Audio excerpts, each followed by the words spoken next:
हर party की एक संविधान नियमावली होती है और पूरे बिहार नहीं हिंदुस्तान की तमाम पार्टियां हैं जो कि अपना अपना संविधान बनाए हुए है और अपने स्वयं बनाए हुए हैं संविधान। लेकिन प्रशांत किशोर जी जन सुराज का जो गठन किए हैं तो इनका सोच है कि जनता के बीच में ही जनता की सरकार जनता मतलब कि जन सुराज पार्टी बन रही है तो जनता के बीच में जनता की सलाह से ही नियम बनाया जाए और उसी के अनुसार कार्य किया जाएगा। बस किसको कितना इस संविधान में सर जगह दिया गया है? हाँ, कहने का मतलब है कि प्रशांत किशोर जी ने कहा है और नियम भी है कि जिसकी जितनी भागीदारी है मतलब कि जनसंख्या है, अति पिछड़ा की जनसंख्या है, महादलित की संख्या है, दलित की जनसंख्या है, अल्पसंख्यकों की जनसंख्या है, ओबीसी की जनसंख्या है और जनरल की भी जनसंख्या है। तो जिसकी जितनी भागीदारी है उतना उसको शेयर मिलना चाहिए। इसीलिए हम लोग गांव में जाकर गाँव जाकर और लोगों की बैठक कर कर और उनसे सलाह विचार विमर्श लेकर और हम लोग संविधान का नियम का गठन करेंगे और 2 तारीख को इसका घोषणा पार्टी की गठन हो जाएगी और 2 तारीख को इसका घोषणा किया क्या नाम हुआ सर आपका? हमारा नाम हुआ डॉक्टर अर्जुन प्रसाद सिंह यादव जी। बहुत बहुत धन्यवाद सर बात करने के लिए। और कुछ पूछिए ना।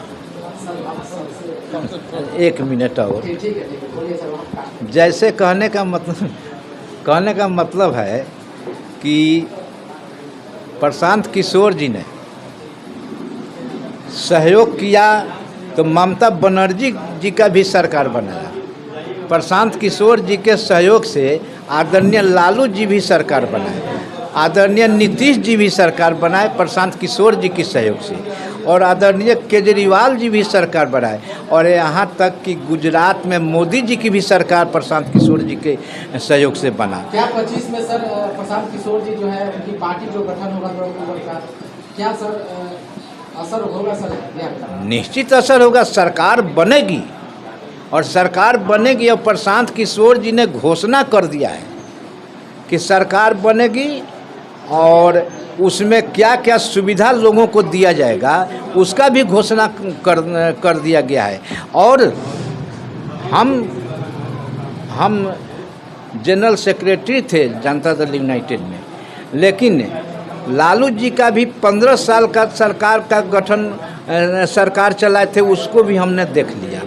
नीतीश जी 18 साल में पहुंच गए हैं, इनका भी देख लिया, लेकिन कोई परिवर्तन कुछ हुआ नहीं। इसलिए व्यवस्था परिवर्तन को लेकर आदरणीय प्रशांत किशोर जी ने यह कदम उठाया है और जन सुराज का गठन किया गया है और तमाम जनता से पूछकर और जनता के अनुकूल किया जा रहा है। महिला के लिए क्या रहेगा उसमें सर? क्या नियम बनाए? महिलाओं को हम लोग 40 सीट देंगे।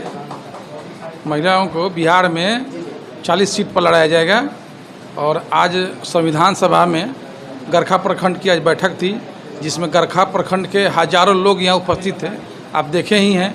और आगामी 2 अक्टूबर को बिहार में 1 करोड़ लोग मिलके एक साथ, बिहार के लोग, कोई एक आदमी नहीं, प्रशांत किशोर नहीं या प्रियंजन युवराज नहीं, बिहार के 1 करोड़ लोग एक साथ मिलके आगामी 2 अक्टूबर को गांधी जयंती के दिन एक दल का निर्माण करेंगे जिसका नाम होगा जन सुराज या जन सुराज पार्टी।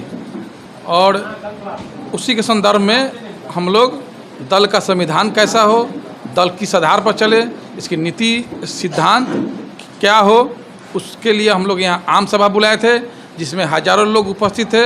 हम लोगों ने सभी लोगों का राय लिया है, साइन कराया है और साइन कराकर हम लोग इसको पटना दिल्ली भेजेंगे और उसी के अनुरूप संविधान बनेगा।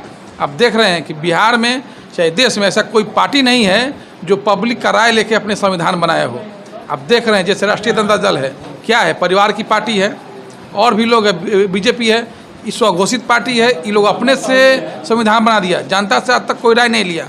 हम लोग हर एक जनता से, हर एक प्रखंड में, ये जो संविधान सभा की बैठक है हर एक प्रखंड में हो रही है पूरे बिहार में, जो इसमें से पास होगा वही हम लोग संविधान बिहार में बनाएंगे। 2 अक्टूबर के बाद पार्टी बनने। बहुत धन्यवाद सर। पार्टी का नाम है सर आपका? मेरा नाम हुआ प्रियरंजन युवराज, हम सारण जिला के संयोजक हैं जन स्वराज पार्टी के। मैं हरिहर सिंह, संविधान समिति का सदस्य। जी जी। अल्पसंख्यक को कहा जाता है कि यहाँ पर एक सवाल आपने ये किया था कि अगर जनसुराग में कोई भी अगर सदस्य है या कार्यकर्ता है या कोई नेता है, अगर उनके ऊपर कुछ होता है तो क्या जनसुराग इसको लेकर एक्शन लेगी या क्या करेगी? हर दल के लोग अपने कार्यकर्ताओं के लिए एक कोई ना कोई अभियान चलाकर इस तरह की कुछ घटना होने पर करती है। और जन सुराज तो एक ऐसी पार्टी है जो अपने पूरे जन सुराजी को अपना सदस्य नहीं परिवार मानता है। जन सुराज एक परिवार है, इसलिए यदि किसी भी अल्पसंख्यक या किसी वर्ग के लोग के साथ, अल्पसंख्यक के भाई ने तो सवाल किया है, लेकिन किसी भी लोगों के साथ यदि भगवान ने करे ऐसी कोई घटना हो, लेकिन होता है तो हम सभी जन सुराजी उनके साथ खड़े उतरेंगे। सर बोल रहे थे 40% महिलाओं को इसमें जगह दी गई है, अल्पसंख्यकों को कितना दिया जाए? अल्पसंख्यक को भी 40% देने की बात कल परसों के मीटिंग में, कल के मीटिंग में कल था मुसलमानों की राजनीति में भागीदारी, यही करके आपको बापू सभागार में केवल मुसलमान भाइयों को बुलाया गया था, और लोग भी थे संबोधन करने वाले लोगों में, लेकिन प्योर मुस्लिम भाइयों को बुलाया गया था और सभी जगह से लोग आए थे। मैं सुबह में जाकर ही अंदर हॉल में निरीक्षण के बहाने गए घूम घाम के, और जो हमारे यहाँ से लोग गए थे वो सब लोग को बैठा करके और हम सुन रहे थे, देख रहे थे। मैंने इसलिए 40% अल्पसंख्यकों को और महिलाओं के लिए फिर एक अलग से हुई थी। और आपको आश्चर्य करना होगा कि लोग बुलावे पर पैसा खर्च करके लोग ऐसे नहीं आते हैं, लेकिन प्रशांत किशोर जी में महिलाओं की संख्या देखकर, जो महिलाओं के लिए अलग से एक प्रोग्राम था बापू सभागार में, उसमें केवल महिलाओं का जन सैलाब देख कर मैंने लोग अपने आप में आश्चर्य प्रकट करते थे। और कल जो रविवार को हुआ अल्पसंख्यक भाइयों का, उसमें भी बहुत माने एक हॉल का एक सीट खाली नहीं था, उभर गया था।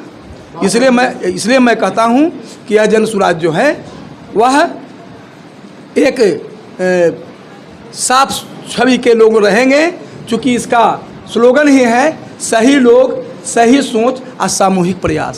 सर एक बात बताइएगा कि जो महिलाओं को जो 40 सीटें दी जाएगी उसमें भी कैटेगरी डिवाइड होगा क्या? कैटेगरी नहीं, वो महिलाओं के लिए है, चाहे वो किसी समाज से आती हों, वो किसी समाज से आती हो। उसमें ऐसा नहीं कहा गया है कि महिलाओं में अति पिछड़ा के इतना, इसमें इतना अपनी जगह, उन्हें महिलाओं को 40 सीट उनके और कहा गया है, वही 40 सीट महिलाओं का केवल हक होगा।